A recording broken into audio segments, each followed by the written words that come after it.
ഈസ്റ്റിലെ സ്ഥിതിഗതികൾ ഇപ്പോഴും ഗുരുതരമായി തുടരുന്നു. യുദ്ധത്തിന്റെ ആഘാതം ആഗോളതലത്തിൽ വ്യക്തമായി പ്രതിഫലിക്കുന്നുണ്ട്. ഇതിനിടയിൽ ഇറാന് $2 ലക്ഷം സഹായ സംഭാവന പ്രഖ്യാപിച്ച് രംഗത്തെത്തിയിരിക്കുകയാണ് ചൈന. ഈ തുക ചൈന റെഡ് ക്രോസ് സൊസൈറ്റി വഴി ഇറാൻ റെഡ് ക്രസന്റിന് കൈമാറുമെന്ന് ചൈനീസ് വിദേശകാര്യ മന്ത്രാലയം അറിയിച്ചു.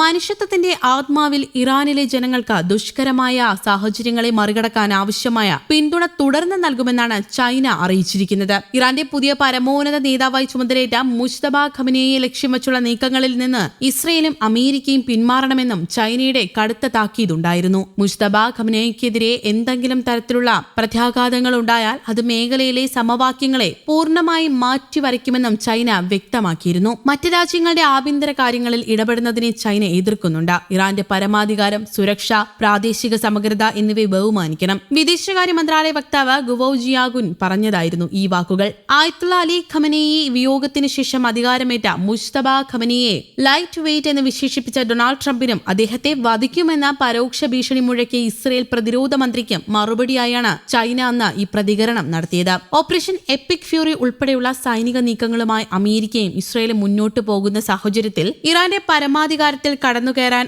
ആരെയും അനുവദിക്കില്ലെന്ന് ചൈനീസ് വിദേശകാര്യ മന്ത്രാലയം വ്യക്തമാക്കിയിട്ടുണ്ട്. ഇറാന്റെ ആഭ്യന്തര കാര്യങ്ങളിൽ പുറത്തുനിന്നുള്ള ഇടപെടലുകൾ പശ്ചിമേഷ്യയെ വലിയൊരു ആഗോള യുദ്ധത്തിലേക്ക് നയിക്കുമെന്നും ചൈന ഓർമ്മിപ്പിച്ചു. ഇറാൻ നേതൃത്വത്തിന് പിന്തുണ പ്രഖ്യാപിച്ചുകൊണ്ട് ചൈന രംഗത്തെത്തിയത് നിലവിലെ സംഘർഷാവസ്ഥയിൽ നിർണായക വഴിത്തിരിവായിരിക്കുകയാണ്. അതേസമയം മുജ്തബ ഖമനേയിയെ നിയമിക്കാനുള്ള ഇറാന്റെ തീരുമാനം ഭരണഘടനയെ അടിസ്ഥാനമാക്കിയുള്ളതാണെന്ന് ചൈന പ്രതികരിച്ചിരുന്നു.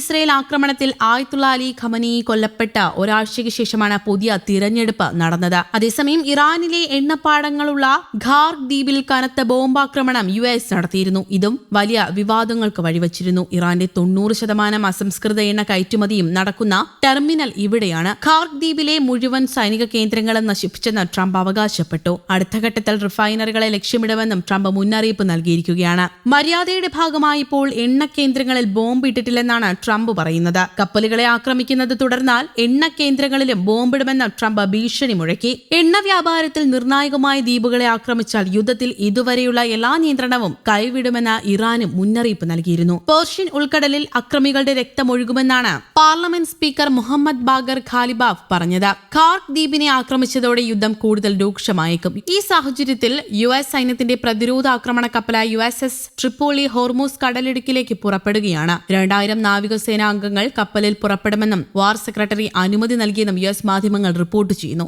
എണ്ണക്കപ്പലുകൾക്ക് കവചമൊരുക്കലും പ്രത്യാക്രമണവും ആയിരിക്കും ഈ കപ്പലിന്റെ ചുമതല. അമേരിക്കൻ വിമാനവാഹിനി കപ്പലായ USS എബ്രഹാം ലിങ്കണ് നേരെ മിസൈൽ, ഡ്രോൺ ആക്രമണങ്ങൾ നടത്തിയതായി ഇറാന്റെ ഇസ്ലാമിക് റവല്യൂഷണറി കോർപ്സ് അറിയിച്ചിരുന്നു. ഈ ആക്രമണത്തിൽ കപ്പലിന് കേടുപാടുകൾ സംഭവിച്ചുവെന്നും മേഖലയിലെ സമുദ്ര അതിർത്തിയിൽ നിന്ന് പിന്മാറാൻ കപ്പൽ നിർബന്ധിതരായെന്നും IRGC അവകാശപ്പെടുന്നു. എന്നാൽ അമേരിക്ക ഈ അവകാശവാദം സ്ഥിരീകരിച്ചിട്ടില്ല. ഒരു ഇറാനിയൻ കപ്പലിന്റെ ഭാഗത്ത് നിന്ന് ഭീഷണിയുണ്ടായെന്നും അതിന് മറുപടി നൽകിയെന്നുമാണ് US വൃത്തങ്ങളെ ഉദ്ധരിച്ച റിപ്പോർട്ടുകൾ പുറത്തുവന്നത്.